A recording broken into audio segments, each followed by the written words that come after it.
এক গ্রামে এক ছোট্ট মেয়ে থাকতো, যার নাম ছিল রূপা। রূপার মা মারা যাওয়ার পর তার বাবা দ্বিতীয় বিয়ে করেন, কিন্তু সৎমা ছিল অত্যন্ত কঠোর এবং নিষ্ঠুর। রূপাকে সবসময় কাজে লাগিয়ে রাখতো আর তাকে কখনোই ভালোবাসতো না। এই, তুই যে এভাবে বসে গেলি, বাড়ির কাজগুলো কে করবে শুনি? মা, বাড়ির তো সব কাজই হয়ে গেছে প্রায়। বাকি কাজগুলো না হয় কিছুক্ষণ পরে করছি। আমি আর পারছি না মা, আমার শরীরটা আর চলছে না। বলি মেয়ের কথা শুনো। শোন, আমি অত আধিক্যত দেখবো না তোর।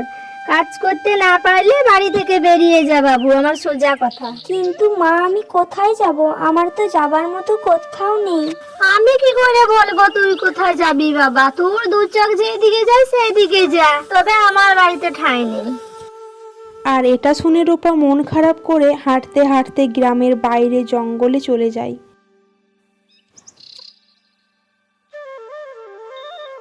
আর তখনই রূপা দেখে একটা লেবু গাছ। তখন রূপা সেই লেবু গাছের নিচে একটু আশ্রয় নেয়।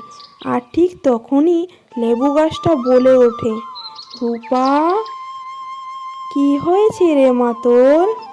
মন খারাপ বুঝি? আর তখন রূপা কিছুটা হলেও ভয় পেয়ে যায়। কি? কোথায়? কে বললো আমার আমার নাম? কে বললো আমার নাম ধরে? কেউ যেন ডাকলো। এখানে তো কে কোথাও নেই। এই মা, তুই ভয় করছিস আমায়?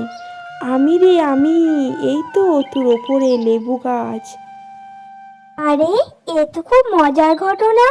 তুমি বুঝি কথা বলতে পারো? হ্যাঁ রে, হ্যাঁ, আমি কথা বলতে পারি।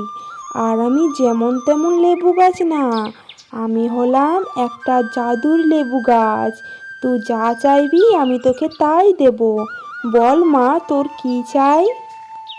না, আমার তেমন কিছুই চাই না।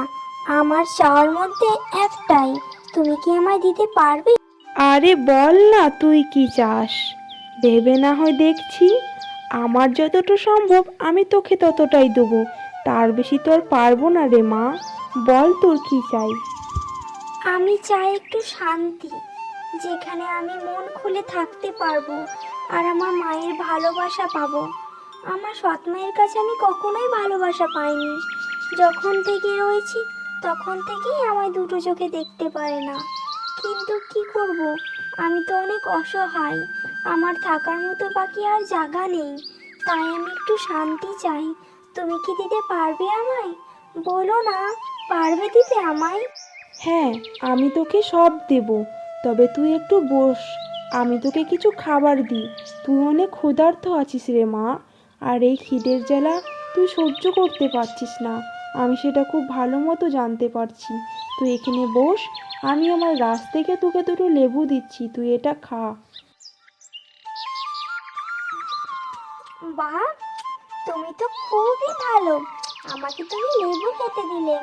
তোমাকে কি বলে ধন্যবাদ জানাবো আমি সত্যি জানি না।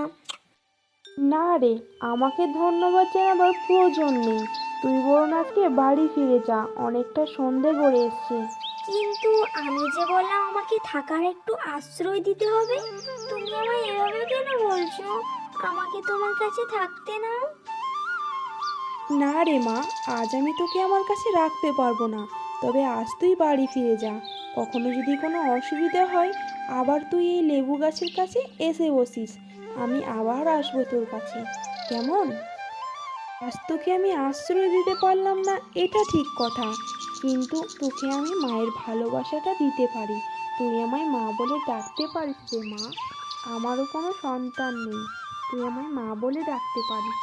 যা, আজ তুই বাড়ি ফিরে যা, অনেকটাই সন্ধে গড়ে এসছে। সত্যি বলছো লেবু মা? তাহলে আমি বাড়ি ফিরে যাচ্ছি। কোনো অসুবিধা হলে আমি ছুটতে চলে আসবো তোমার কাছে, কেমন?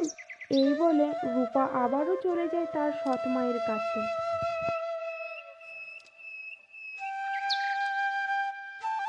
এরপর থেকে রূপা যখনই বিপদে পড়তো বা তার সৎ মায়ের জ্বালা অত্যাচার সহ্য করতে পারতো না, তখন সে তার কমলা লেবুর কাছে যেত। গাছটি তাকে সান্ত্বনা দিত আর তার গাছের কমলা লেবু খেতে দিত, কিন্তু কখনো আশ্রয় দিত না।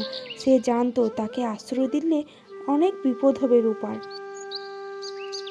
কিছুদিন পর সৎমা রূপাকে আরও বেশি অত্যাচার করতে থাকে। একদিন রূপার সামান্য ভুলের কারণে তার সৎমা তাকে বাড়ি থেকে বের করে দেয়। দুঃখে রূপা তার বন্ধু কমলালেবুর কাছে আসে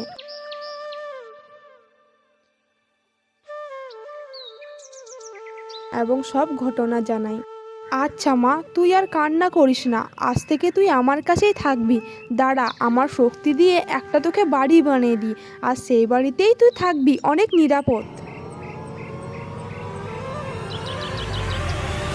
আর এভাবেই কমলালেবুর গাছ রূপার জীবনে একমাত্র বন্ধু হয়ে ওঠে। আর সৎমাতার অন্যায় আচরণের জন্য একদিন শাস্তি পায় এবং রূপা তার জীবনে নতুন করে শান্তি খুঁজে পায়। গল্পটি থেকে এটাই শিখলাম যে প্রকৃতির মধ্যে বন্ধু পাওয়া যায়, আর অন্যায়ের শাস্তি একদিন আসবেই। ধন্যবাদ, দেখা হচ্ছে আবার একটা মজার গল্পতে।